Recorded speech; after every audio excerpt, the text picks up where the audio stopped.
안녕하십니까 여러분. 금속공예의 개념과 종류 세 번째 시간입니다. 첫 번째 시간에는 금속공예란 무엇인가, 그 다음에 제작 기법은 어떤 것이 있는가에 대한 개괄을 잠깐 보았고, 그 다음에 이제 주조 기법을 보았습니다. 두 번째 시간에는 그 단조 기법을 주로 보았고요. 이번 세 번째 시간에는 그 형성 기법 중에서 남은 두 가지 판금과 접합 기법에 대해서 살펴보도록 하겠습니다. 금속공예 기법 중에서 판금과 접합 기법이라고 하는 것은 사실 가장 기본적인 기법일 수도 있습니다. 판금이라고 하는 것은 먼저 금속을 판으로 만든 다음에 그 판을 접거나 오리거나 또는 구멍을 뚫거나 또는 연결해서 붙여서 만드는 기법을 판금 기법이라고 합니다. 그래서 쉿 메탈 테크닉 라고 이제 부르는데요. 그러니까 넓은 판, 얇은 판을 이제 사용하는데, 지금 여러분들 여기 슬라이드에서 보시면 판으로 만든 그 판을 접어가지고 만든 강목 같은 형태의 네모난 철봉이 있는데, 이 방형봉을 갖다가 절단하고 있는 장면을 보고 계십니다. 그러니까 이 얇은 판을 접어서 네모난 봉을 만들 수도 있고, 그것을 또 잘라서 사용을 할 수도 있어서, 여기 이제 판금 기법에 기본적으로 사용되는 기법은 자르거나 절단 기법, 또는 절단 기법을 또 절삭 기법이라고도 이제 얘기를 하고요. 그 다음에 이제 중요한 거는 구멍을 뚫는 천공 기법이 있습니다. 지금 이제 천공, 구멍을 뚫는 장면을 보고 있고요. 그 다음에 이제 절곡이라고 하는 것은 그 구부리는 기법을 말합니다. 쉽게 말해서 금속판을 접거나 오리거나 자르거나 또는 구멍을 뚫고 그것들을 이제 접합해 가지고 그 서로 이어붙여서 만드는 기법들을 판금 기법이라고 얘기를 하는데요. 이 판금 기법은 모든 금속이 다 판금 기법을 이용해서 만들 수가 있는데, 중요한 것은 제일 먼저는 금속판을 만들어야 되는 게 제일 먼저죠. 지난 시간에 이제 금속은 전연성을 가지고 있다고 얘기를 했는데요. 그 철광석이든 또는 금광석이든 또는 철가루든 금가루든 이렇게 불을 줘서 덩어리 상태로 만들어지게 되면 그 광석 상태에서 철덩어리 또는 금덩어리 또는 동덩어리, 은덩어리가 나오면 그 덩어리를 갖다가 넓게 펴서 얇은 판을 만들어야지만 그 다음에 판금 기법으로 다른 형태를 만들어낼 수 있습니다. 그러니까 판을 만드는 게 먼저예요. 판은 어떻게 만들까요? 당연히 옛날에는 망치로 두드려서 얇게 펴서 그 판을 만들었고요. 지금은 압연기라고 하는 기계에다 눌러서 그 얇은 판을 만들게 됩니다. 얇은 판이 만들어지면 두께에 따라서 아주 얇은 금속을 쓰느냐 또는 두꺼운 금속을 쓰느냐 또는 금속이 어떤 금속을 쓰느냐에 따라서 다른 형태가 되지만, 여하튼 만든 것을 형태대로 오리고 자르고 붙여서 만든다는 기술은 사실 종이를 오리고 자르고 붙여서 만드는 것과 크게 다르지는 않습니다. 다만 종이는 여러분들이 손으로 찢을 수도 있고 가위나 칼로 쉽게 자를 수 있지만, 금속은 쉽게 자르지 않는다는 게 일단 특징이죠. 금속을 자를 때에는 지금 현대 사회에서는 이런 공구 그라인더라든지 아니면은 이제 전기톱이라든지 뭐 이런, 그 다음에 이제 강철로 만든 절삭기라든지 톱이라든지 이런 도구들을 이용해서 자를 수가 있고요. 구멍의 경우에는 옛날에는 다 드릴을 이용해서, 여러분들 핸드 드릴 가지고 구멍 뚫어본 적 있으신지 모르겠는데요. 드릴 가지고 구멍을 많이 뚫죠. 요즘은 다 그 전동기기로 된 전동 드릴을 사용하고 있는데요. 좀 더 정확하고 기계적으로 반듯하게 만들 때는 요즘에는 이제 이 레이저 커팅이라고 해서요. 그 기계들을 이용해서 그 절단이나 또는 구멍을 만들게 됩니다. 그래서 고대 사회에, 이런 현대 사회의 절단이나 절삭이나 이런 것들은 그 그 금속 공업 쪽에서 이제 그 기계를 만들거나 도구를 만들 때 많이 사용하는 기법들이긴 하지만, 이게 전통 사회나 또는 전근대 사회, 고대의 그 금속공예 기법에서는 이런 도구들이 다 없는 상태에서 어떻게 금속을 그 판으로 만들고 그 다음에 이제 그 판으로 만든 걸 잘랐느냐를 이해할 필요가 있습니다. 역시 지금 보시는 것도 현대 산업 사회에서 그 판금 기법을 하는 예를 보시고 있는데요. 지금 보시면 상자를 만드는데 이 상자를 갖다가 네모나게 종이 자르듯이 만들어서 점선 있죠. 이 점선 부분은 기계에 대고 이 기계를 누르면 이 부분이 각지게 접히게 됩니다. 그래서 이렇게 접으면 어떻게 될까요? 밑에서 보시는 것처럼 이렇게 접은 형태가 나오는데 이 접을 때 손으로 하나씩 사람들이 잡고 할 수도 있지만 지금 보시는 것처럼 기계적인 형태에 따라서 각도를 조절해 가면서 또는 이 모든 것들 사람이 잡고는 있지만 이거조차도 다 기계로 할 수 있을 만큼 현대 사회에서는 기술이 발달해 있습니다. 예, 처음에 그 금속판으로 만들어서 이런 그 판금 기법을 이용해서 상자를 만들거나 또는 형태가 있는 물건들을 만들어질 때, 특히 이제 각진 형태를 만들 때에는 이런 기계가 없었기 때문에 전부 다 손으로 해야 되죠. 이렇게 좀 더 정확하지 못할 수도 있고 반듯반듯하지 못할 수도 있는데 이런 판금 기법 같은 경우에는 현대에서는 굉장히 이제 다양하게 사용하고 있고, 여러분들 지금 당장 보시고 있는 뭐 그 컴퓨터 옆에 보시면 하드의 외장이라든지 이런 것들 다 이렇게 접어서 만드는 판금 기법을 이용해서 만듭니다. 다만 금속판의 종류가 상당히 다양해지고 있죠. 판금 기법을 할 때도 이것이 이제 잘라지지 않고 이게 잘 접혀지려면 이게 그 금속의 성질, 이렇게 부드러운 성질, 전연성 같은 것들이 이제 좋아야지 잘 접히기도 하고요. 정확하게 접히기도 합니다. 예, 너무 부드러우면 또 각을 살려서 접히는 것이 어려운 경우도 있다는 것을 아셔야 합니다. 먼저 시간에 단조 기법을 할 때 보셨던 그 전통 대장간에서 이 철기를 어떻게 전통 방식으로 자르는지를 한번 보도록 하겠습니다. 지금 보시고 있는 것은 홍성 대장간의 모무회 장인이 작업을 할 때 이 길다란 철봉에서 그 도구를 만들기 위해서 망치 같은 거, 이건 자귀를 만드는 건데요. 이 자귀를 만들기 위해서 철봉에서 요 자귀 부분만을 자를 때 그 장면입니다. 여기 보시면 잘라야 되는 부분을 빨갛게 달구어 놨고요. 빨갛게 달구어 놨고 이 다른 부분에 날카로운 도끼를 여기다 대고요. 그 다음에 커다란 망치를 가지고 이 부분을 칩니다. 그러면 이 부분이 잘리기 시작을 해요. 자, 옆에서 보시면 아까랑 같죠? 이렇게 그 커다란 철봉이 있고요. 이 커다란 철봉에 잘라야 되는 부분을 빨갛게 달고 왔고요. 여기 보시면 이렇게 생긴 망치를 여기다가 두고 눌러서 지금 보시는 이것이 이제 그 다른 큰 망치가 되죠. 이걸로 이 윗부분을 가격을 하면 이 망치가 들어가면서 잘라내게 됩니다. 그래서 이거를 한 번에 끝나는 것은 아니고요. 한 여러 번 해야 돼요. 예, 중간에 이 척이 식으면 다시 그 가마에다 넣고 그 뜨겁게 달군 상태로 다시 만든 다음에 다시 망치를 대고 두들겨서 여러 번 작업을 해서 이거를 두들겨야 되는데요. 한 번에 끝나는 경우는 절대로 없습니다. 이 봉의 두께가 두꺼우면 두꺼울수록 또는 이 판이 넓으면 넓을수록 이 작업 시간이 오래 걸리게 되죠. 지금은 이제 이 모든 것들을 사람의 힘으로 하는 것이 아니라 다 기계가 해주고는 있지만 이 기계가 없었을 때에는 전부 다 사람의 힘으로 망치와 망치를 이용해서 가격을 해서 날카로운 망치로 두드려서 이걸 잘라냈었다고 생각하시면 됩니다. 네, 금속 봉이나 판에 구멍을 낼 때에도 역시 마찬가지로 망치를 이용합니다.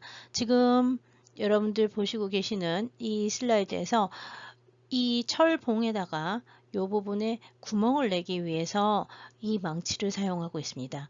이 망치를 달구어서 여기다가 대고 그 다음에 아까처럼 커다란 망치로 여기를 갖다가 이렇게 탁 치면, 그냥 쳐서는 안 되고 아주 힘있게 탁 치면 이 부분에 구멍이 이렇게 나기 시작을 합니다. 그래서 양쪽에서 이렇게 한번 뚫고 이 봉을 갖다가 뒤집어서 반대쪽에서도 이렇게 뚫기 시작을 하면 이렇게 뚫리게 되는데요. 뒤집어서 한번 보도록 하겠습니다. 네, 지금 보시고 있는 게 구멍 뚫는 망치, 끝에가 뾰족한 망치를 대고서 망치로 두드리는 장면을 볼 수가 있습니다. 역시 중요한 것은 철은 달구어야 되고요. 이 달군 상태가 그 유지되지 못하면 다시 뜨거운 그 불에다가 넣어서 다시 뜨거운 상태로 놔둔 상태에서 두드려야 되는데요. 이렇게 계속 이 망치를 쳐서 한 명은 잡고 한 명은 두드려서 구멍을 이렇게 내기 시작을 하면요. 점점점 구멍이 커지는데요. 아까 쳐서 구멍을 이렇게 낸 상태를 보시면 둥그런 구멍이 나 있습니다. 이 구멍의 형태는 말할 필요도 없이 아까 이렇게 끝이 뾰족하게 생긴 망치 있죠? 그 망치의 형태에 따라서 들어가면서 만들어지는데요.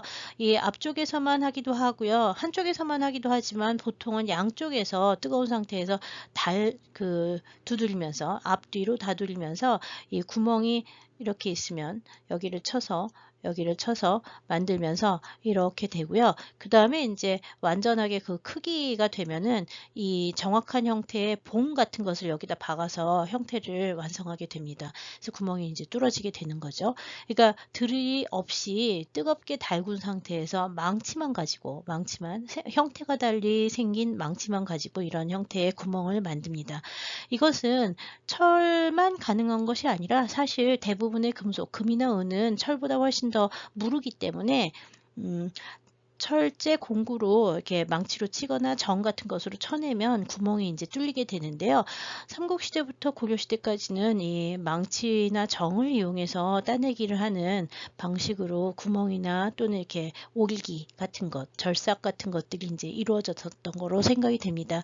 우리나라에서는 톱을 이용한 예가 그렇게 많지는 않은 편이고 통일신라 시대가 지나면 이제 금속에도 톱 자국이나 아니면 가위 자국 같은 것들이 등장하지만 통일신라 이전의 유물에서는 이렇게 대부분의 경우에는 그 망치나 정을 이용해서 따내기 한 예들이 많이 보일 뿐입니다. 예, 지금 현대 사회에서 쓰는 것처럼 전기톱 같은 형태라든지 아니면 전자 드릴 같은 것들을 사용하는 전기 드릴 같은 것을 사용하는 예는 거의 없다고 보시면 되고요. 그런 전동 기구들의 등장은 당연히 20세기 이후가 돼야지 나타나게 됩니다. 지금 보시고 있는 도구들은 구멍을 뚫을 때 사용했던 그 끝이 뾰족한 망치, 그 다음에 여기 보시면 자를 때 사용했던 끝이 날카롭고 넓은 그 망치를 보고 계시는데요. 이런 망치들은 그냥 단조를 할 때 사용하는 망치들하고는 조금 다르게 생겼죠. 그렇지만 이제 이 집게의 형태는 잡고 있는 물건에 따라서 평평한 물건을 잡느냐 또는 이렇게 오목한 물건을 잡느냐에 따라서 끝부분이 달라지는데 이것은 이제 만드는 형태의 도구 또는 이제 만든 형태의 조형성에 따라서 다른 형태를 사용한다는 걸 알 수가 있고요. 지금 보다시피 이 부분은 낙이 이렇게 많이 갈려 있는데 왜 날을 계속 갈아줘야 되냐 하면 이 부분이 날카로워야지 아까처럼 이렇게 망치질을 해서 구멍을 뚫거나 또는 따내기를 해서 자를 때 편하기 때문에 그렇습니다. 그래서 이런 끝이 날카로운 망치나 뾰족한 망치들은 이렇게 자르거나 구멍을 낼 때 사용하는 것이고요. 이런 것들은 이제 두드릴 때 사용하는 것이 되죠. 그래서 망치의 형태를 보면 대부분의 경우에는 금속에 어디에 사용했는지를 알 수 있는 경우가 많습니다. 지금 보시고 있는 이 모든 도구들은 다 충청남도 홍성의 대장장으로 지정되신 모후무회 장인들이 직접 만드신 도구들을 보고 계십니다. 이분 이제 계속 도구를 자기가 필요할 때마다 만들고 또 손상이 되거나 녹이 너무 심하게 나면은 다시 이제 새로운 공구들을 만드신다고 합니다. 네, 조금 전까지는 전통 대장간에서 전통적인 방식으로 구멍을 뚫거나 아니면은 잘라내는 금속 봉이나 아니면 덩어리나 아니면 판을 잘라내는 방식을 봤는데요. 그거보다 이제 좀 작은 형태의 세공을 하는 사람들, 작은 형태의 물건을 만드는 세공 장인들이라든지 아니면 뭐 지금 낙죽장, 두석장, 옥장과 같은 장인들이 사용하는 전통적인 구멍을 뚫는 기법은 지금 여기 보시는 것처럼 활처럼 생겼다고 해서 활비비라고 부르는데 이 활비비라고 하는 공구를 이용해서 구멍을 뚫게 됩니다. 작은 구멍을 뚫는 거죠. 이 활비비라고 하는 것은 기본적으로 활 모양의 활대가 있고요. 그 다음에 여기 줄이 있고요. 그 다음에 이제 여기 보시면 끝에 송곳 같은 것이 달려서 요것이 이제 구멍 뚫어야 되는 물건이면 여기다 대고 이 비비를 비비비비비비 이렇게 돌려가면서 구멍을 뚫게 되는데 지금 보시고 있는 장면은 낙죽장이 장도를 갖다가 만들 때 낙죽장도를 만들 때 장식품을 장식품의 연결 부위에 이제 구멍을 뚫기 위해서 구멍을 뚫는 비비를 이용해서 구멍을 뚫는 장면을 보셨고요. 이 활비비라고 하는 것은 굉장히 오래된 전통을 가지고 있고요. 장인들마다 조금씩 구조는 비슷하지만 형태는 좀 다르게 되는데, 왜 다르게 되냐면 구멍을 뚫어야 되는 물건이라든지 아니면 구멍의 크기라든지 또는 정밀도에 따라서 이 송곳의 크기라든지 아니면 이게 대롱의 크기라든지 힘을 갖다가 운용하는 이 활대라든지 하는 것들이 달라지기 때문에, 지금 보는 것처럼 옆으로 놓고 뚫는 방식이 있는가 하면, 또는 세워서 위아래로 놓고서는 활을 돌려가는 방식을 사용하기도 합니다. 앞 슬라이드에서는 낙죽장도를 만드는 중요 무형문화재 낙죽장께서 이제 활비비를 사용하시는 장면을 보았고요. 지금 보시는 장면은 중요 무형문화재 두석장 장인께서 활비비를 사용하는 모습을 보고 계십니다. 이 두석장의 경우에는 활비비의 방향이 이렇게 세로로 돼서 이쪽으로 이제 양쪽으로 돌리게 되어 있는데요. 요 밑에 있는 판이 두석 백동판입니다. 금속판이죠. 이 금속판을 이 비비로 해서 여기 지금 보시는 것처럼 작은 구멍들을 이제 뚫고 계시는데요. 이 두석장이라고 하는 장인은 목가구에 장석을 만드는 장인이시니까 대부분 금속판을 뚫게 되는데, 이 금속판에 구멍을 뚫을 때 전통 방식으로는 이 비비를 사용하고 있음을 알 수가 있습니다. 비비 혹은 활비비라고 불리는 이 구멍을 뚫는 도구는 좀 전에 보신 것처럼 송곳과 그 다음에 이제 활 모양의 축대를 가진 형태로 이제 구성이 되는데요. 지금 보시는 것은 아까 낙죽장이 사용하던 것과 마찬가지로 울산 지역의 장도 만드는 장인들이 사용했던 활비비입니다. 이 활비비의 제작 시기가 언제인지는 잘 모르는데 아마 20세기 중엽경의 도구였었다고 생각이 됩니다. 이런 활비비들은 지금 보시는 것처럼 요 구멍을 내는 것들이 이제 크기가 일정하기 때문에 작은 형태가 있는데, 요 구멍의 크기에 따라서 요 축을 바꾸어서 송곳이라고 볼 수 있는데요. 이 송곳을 이제 바꾸어서 좀 더 큰 거나 좀 더 작은 것을 이제 사용할 수도 있고, 좀 더 강한 것들을 뚫을 때에는 이게 이 송곳의 이 철을 좀 더 단단하게 만들어야 되는 것이 특징입니다. 역시 이 비비 의 경우에는 사용하는 장인들이 만드는 경우가 많고요. 그렇지 않으면 대장간에서 만들어 오는 경우도 많다고 합니다. 국립전주박물관에 소장되어 있는 또 다른 종류의 활비비는 조금 전에 장도장이 사용했던 것들과는 달리 두석장이나 혹은 옥을 다루는 옥장이 사용하는 활비비입니다. 두석장 어른께서 작업하는 장면에서 보시면 이렇게 축이 있고, 그 다음에 이 부분이 이제 구멍을 뚫는 송곳이 있습니다. 그 다음에 이 축을 잡고서 이제 돌리게 되는데요. 이런 형태의 활비비는 세로축으로 이제 사용을 하고, 훨씬 더 단단한 재료를 구멍을 뚫을 때 사용하기 때문에 목공용으로도 사용이 되고 금속용으로도 사용이 되고, 또는 옥을 비롯한 석재 가공에서도 사용이 됩니다. 활비비의 전통은 상당히 오래됐기 때문에 사실 우리나라에서만 사용하는 것은 아닙니다. 가장 오래된 예는 이집트에서부터 이제 보이고 있는데요. 전 세계 기원전 4000년 정도 전에 이제 활비비를 사용했었던 예들도 나오고 있고요. 사실 이제 선사시대에는 이 비비를 가지고 점화하는 발화도구로도 사용을 했었다고 합니다. 근데 이제 이 끝부분의 송곳의 날에 따라서 구멍을 뚫는 가장 기본적인 도구로 알려져 있고요. 활비비라고 이제 부르기도 하고, 또는 비비라고 부르기도 하고요. 혹은 이제 영어로는 핸드드릴 또는 바우드릴 이런 단어를 쓰고 있는데요. 구조는 대부분 축대가 있고, 그 다음에 이제 손잡이가 있고, 끈을 여기다 꿰가지고서는 돌리면서 힘을 이용해가지고 이 부분에 구멍을 뚫어 나가는 형태가 되도록 됩니다.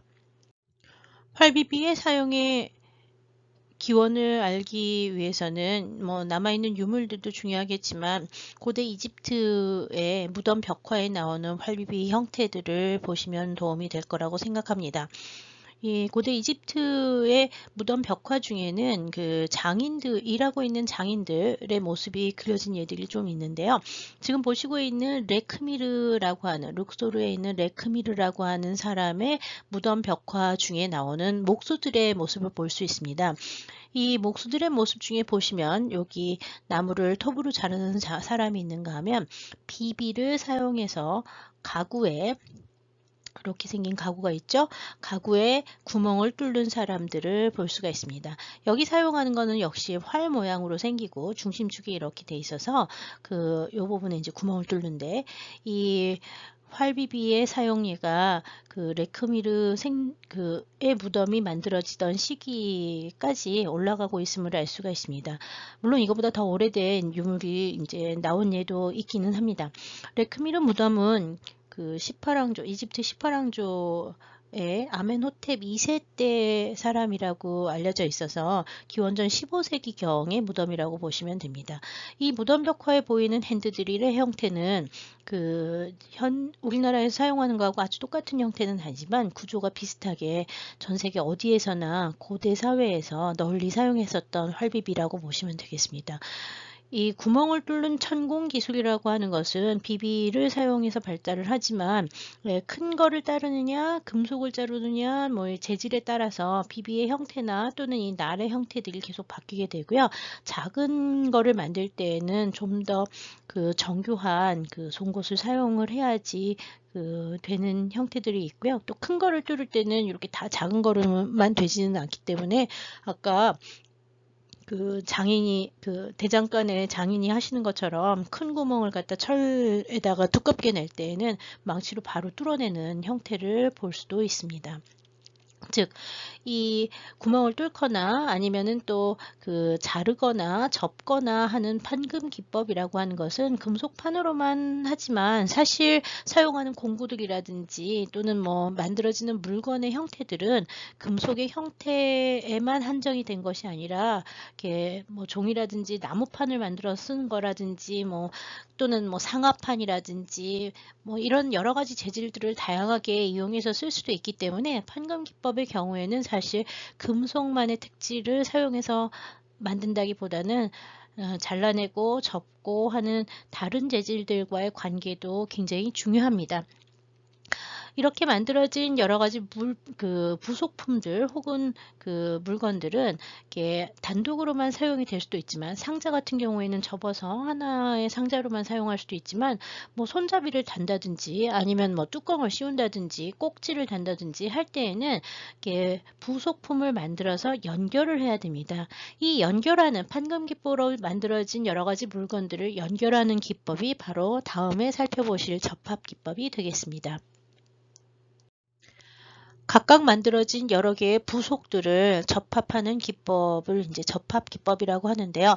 접합하는 방식은 크게 두 가지로 나누어집니다. 못이나 혹은 리벳이라고 하는 것을 이용해서 연결하는 콜드 조인트 방식이 하나 있고요. 하나는 열을 가해 가지고 붙이는 댐이라고 하는 기법이 있습니다. 물론 이제 나중에 또 댐이라고 하는 것에 대해서 좀 더 자세히 살펴보긴 하겠지만, 댐은 기본적으로 온도를 올려서 금속이 녹는 점을 이용해서 붙이는 기법이기 때문에 사실 가장 단단하게 접합이 됩니다. 그렇지만 한 번 붙여버리면 다시 떼어나기가 어려운 부분이 있기 때문에 못이나 리벳을 사용하는 경우도 상당히 많습니다. 지금 보시는 것처럼 현대의 배관과 같은 경우에는 여기 보시면 이것이 이제 다 리벳이죠. 부속품을 만들어서 리벳으로 끼워 가지고서는 연결을 하기 때문에 요 한 부분이 고장이 나면 요 부분만 빼서 교체를 할 수가 있습니다.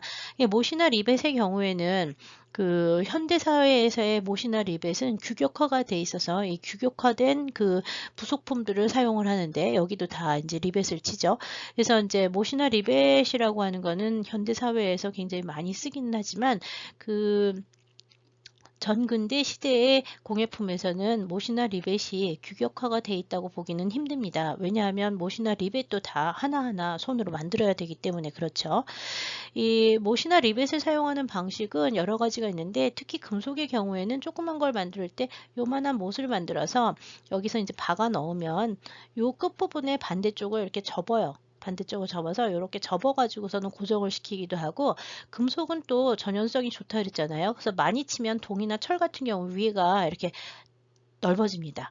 그래서 그냥 받기만 해도 요렇게 생긴 거를 위에서 땅땅땅땅 치면 이런 형태가 앞에가 이렇게 늘어나거든요. 그래서 빠지지 않게 되는 부분이 있습니다. 그래서 전근대 시대의 금속공예품, 특히 우리나라의 금속공예품 중에는 지금 현대 산업사에서 쓰는 것처럼 못이나 리벳이라는 단어를 쓰더라도 형태가 규격화된 형태가 아니고 별로 정교하지 않은 형태인 경우도 많이 찾아볼 수가 있습니다. 중요한 것은 이제 이 댐 기법인데요. 고대 사회의 댐을 어떻게 했는지에 대해서 또는 댐을 어떤 방식으로 했는지에 대해서는 굉장히 여러 가지 논란이 있습니다. 아직도 고대의 댐을 어떻게 했는지는 정확하게 알 수가 없는데요. 가장 큰 이유는 우리나라가 조선시대를 겪으면서 전통 댐 방식이 많이 사라졌기도 하고, 20세기 초반에 일본에 의해서 서양식 댐 기법이 들어온 이후로는 전통 방식이 거의 완전히 사라진 상태이기 때문에 원래 어떻게 댐을 했는지에 대해서는 정확하지 않은 부분이 많습니다. 현대사회에서의 댐이라고 하는 것은 열을 가해서 금속을 붙이는 기법을 말하는데요. 지금 여기 보시면 컴퓨터나 아니면 이렇게 전자기기에 댐을 하는 모습을 볼 수 있죠. 이거는 이 촉의 끝에 전기를 통해서 열이 가서 이 납선이 녹으면서 이 부분에 댐이 되는 납댐입니다. 납댐. 이 납은 이제 금속의 용융점이 낮기 때문에 사실 쉽게 붙일 수가 있고 쉽게 뗄 수가 있긴 하지만, 쉽게 떼고 쉽게 붙이는 만큼 그렇게 견고한 댐은 아닙니다. 현대에 많이 발달을 한 거죠. 이거는 전기로 열을 주니까요. 그 다음에 이제 현대 금속공예가들 또는 이제 금속 장인들이 제일 많이 사용하는 거는 가스를 이용해서, 이 토치라고 하는 것을 이용해서요. 이게 이제 토치 불이 나오잖아요. 가스를 태워가지고 연료를 가스로 이용해가지고 센 불이 나와서 이 센 불을 붙여야 되는 금속에다가 바로 붙여서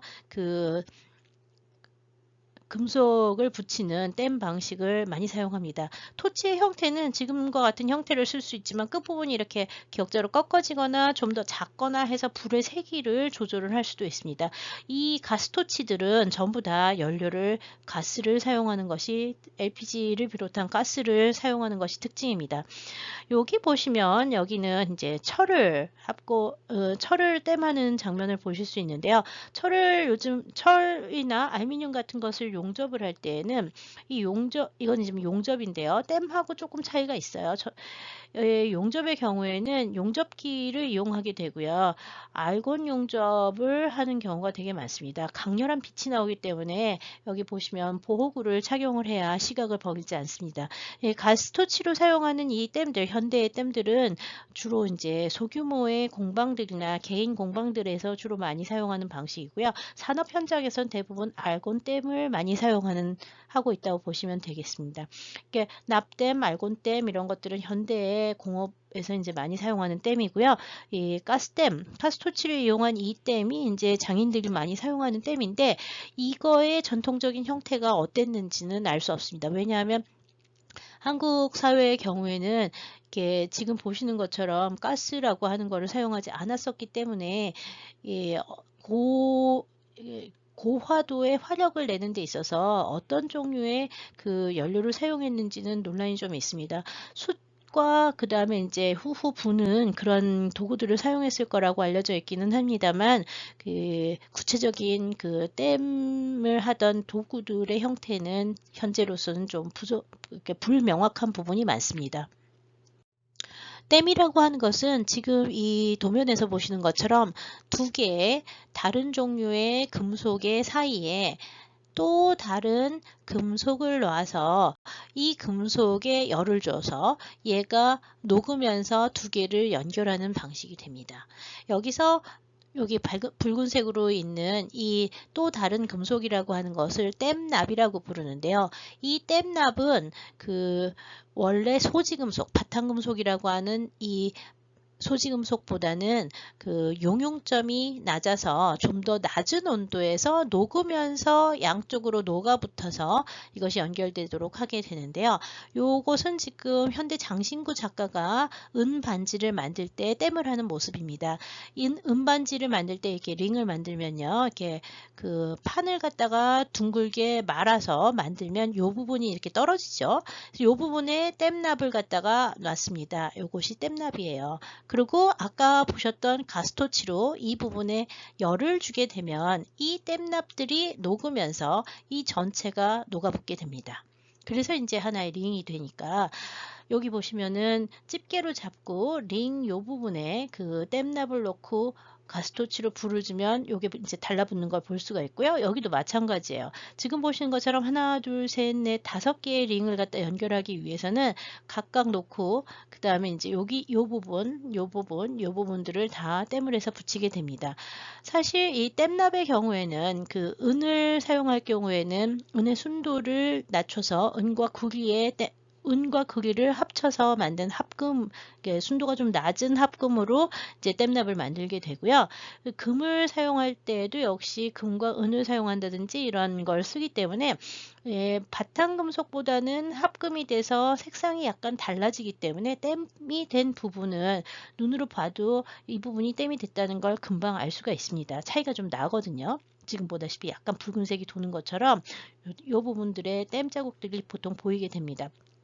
지금 보시고 있는 것도 보면 역시 은땜 하고 있는 장면을 보시고 있는데 이 파이프하고 이 판하고 이 파이프를 붙이니까 요 하얀 부분에 돌아가면서 은땜이 녹아 흘러서 붙어서 나중에 식고 나면 이 부분이 전부 다 그 땜으로 이제 뒤덮이는 현상을 보게 되죠. 그래서 이 땜이라고 하는 기술은 그 아주 일찍부터 쓰이기는 했지만 고대 사회에 장인들이 어떤 형태로 땜을 했는지는 지금까지 좀 불명확한 부분이 많고요. 여러 가지 논란이 많습니다. 이 땜을 할 때 중요한 것은 이 토치를 이용했느냐 아니면 로를 이용했느냐 그다음에 이제 불을 어떻게 세게 만들었느냐 뭐 이런 것들에 대한 논란이 있긴 한데요. 이 현대에 사용하고 있는 이 가스토치에 해당하는 고대의 공구들은 지금까지 알려진 바가 별로 없다고 생각을 하시면 될 것 같습니다. 몇 개의 파이프를 이용한다든지 뭐 그런 그 이야기들이 있기는 있지만 우리나라에서의 예는 알려진 바가 없습니다. 앞 슬라이드에서 살펴보신 것처럼 바탕금속, 소지금속이라고 하는 2개의 소지금속을 붙일 때 땜납이라고 하는 좀 더 성분이 낮은 그 땜납을 이용해서 이 땜납을 녹여 붙여서 이제 붙이는 것을 보통 땜이라고 부릅니다. 그러니까 땜납이 있어야 땜이라고 부른다는 거죠. 근데 이 땜납이 꼭 있어야지만 이것이 붙는 것은 아닙니다.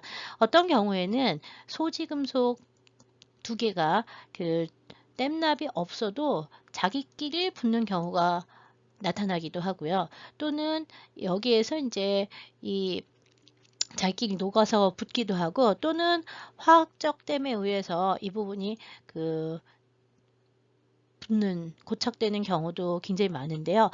이 고대의 땜 기술이라든지 아니면 땜의 분류 뭐 이런 것들에 대해서는 이후에 또 유물마다 여러 가지 견해들이 있기 때문에 그 부분에 대해서는 향후 개별 유물이나 시대 강의에서 좀 더 자세히 살펴보도록 하겠습니다.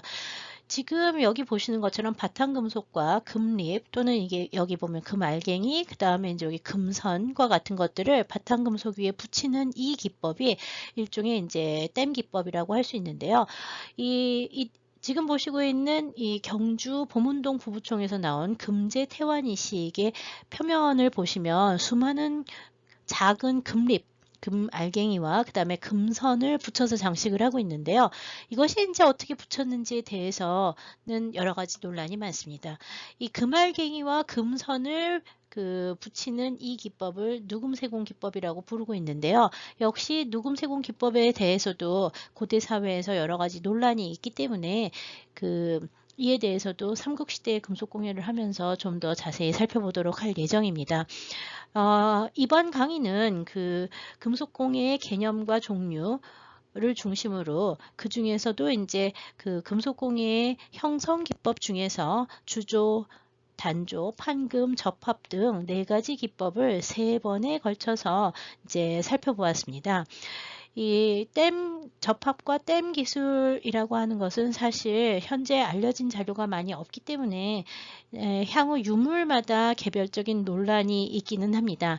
이에 대해서는 역시 그 직접적인 작품들을 보면서 좀 더 자세히 강의를 하려고 하고요. 이상으로 금속공예 개념과 종류 1편에서 3편까지의 강의를 마치도록 하겠습니다.